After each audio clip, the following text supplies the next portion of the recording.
Hello, ladies and gentlemen. Welcome back to the Cabinet of Mysteries. Today we'll be talking about the arcade game known as Berzerk, the game that kills. Berzerk was released in 1980 by Stern Electronics. It was designed by Alan McNeil. Berzerk is said to have claimed 3 lives. These deaths are attributed to the main antagonist of the game, Evil Otto. Evil Otto is a large smiley face that follows around the player character to prevent him from staying in one room for far too long. He is an unkillable being, unlike the other robots within the game, who can easily be killed with one shot. No matter how many times you shoot him, he cannot be killed. He also phases through walls, so he does not abide by the laws of physics. The first person to have been attributed to Evil Otto in his game was Peter Bukowski. He went to Fire Tuck's game room on April 3rd, 1982. It was a Saturday that day. He trudged through the snow for a few miles and down to Coke, as he was feeling particularly thirsty that day. He played Berzerk for 15 minutes straight, scoring 2 high scores in 2 games. He put in a quarter, and right after he put in that quarter, he died right on the spot there. By the time he had been taken to the hospital, he was already dead. An autopsy showed that he had scar tissue all across his heart and an undiagnosed heart condition. This undiagnosed heart condition doesn't show any symptoms and is only discovered once the heart inevitably gives out. The man was on borrowed time by then, and if it hadn't been for Berzerk, he would have been dead soon enough, as trudging through the snow, drinking lots of caffeine, and the stress of getting 2 high scores in a span of around 15 minutes was enough to do his heart in, though it would have been something else soon, as that condition would have made any sort of strain on the body or any sort of strain on the heart enough for the body to keel over and die. Now, there's an earlier report of another death caused by game Berzerk by a young man known as Jeff Daly in January of 1981. Reportedly, he played Berzerk till he got a score of 16,660. Remove the last 2 numbers and you get 666.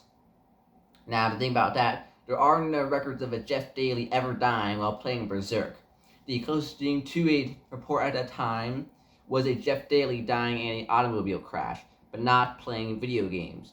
There exist no records, no news reports of that ever happening, though there exist multiple news reports of Peter Bukowski's death. So, most people can rule this story of Jeff Daly as simply a hoax. The whole 666 number may also be a clear indicator, as some reports state that he played the game for hours, but a Berzerk player would most likely get a much higher score within a few hours, rather than what a relatively small number of 16,660. The final death attributed to Berzerk was a man known as Edward Clark Jr. This is a young man who went to Fire Tuck's game room, the same place where Peter Bukowski died in 1988.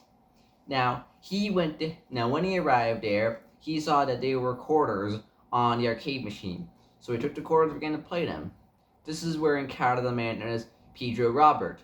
The two got into an altercation over the ownership of the coins, as Pedro claimed that he was the one who owned the coins, that he was stealing from him, and this caused them to get an altercation where they were inevitably kicked out by security. Now, Edwards was advised to take a different direction home than Pedro, but he did not heed this warning, as he went in the exact same direction. Pedro hid in an alleyway, and once Edward Clark Jr. went by, he attacked him and he stabbed him. By the time he had been taken to the hospital, Edward was dead. Now, I've not been able to find any reports exactly what happened to Pedro Roberts, but he was most likely, but since we know his name or what he did, he was most likely at some point apprehended. These are the only known cases of people dying from playing Berzerk. Now, in the 1980s, there are actually many similar cases of people getting sick from playing Berzerk. One boy got a stomach ache from playing Asteroids for too long, as he had downed too many Coca-Colas while doing an asterisk marathon, and there are multiple reports throughout the early living 1980s of kids having epilepsy attacks due to the bright flashing lights of video games. Things like these are not out of the ordinary. They are tragic, as these were all young men. Even the fictional Jeff Daly was a young man. And to see that even the last of them had his life ended in such a vicious manner, being stabbed over a measly few quarters, which even then, in 1988, weren't worth a life and weren't worth all that much. But Berzerk is not cursed. It is merely a game tragically tied to a series of deaths of many young men who had their lives cut far too short. Thank you for watching. Goodbye, have a nice time.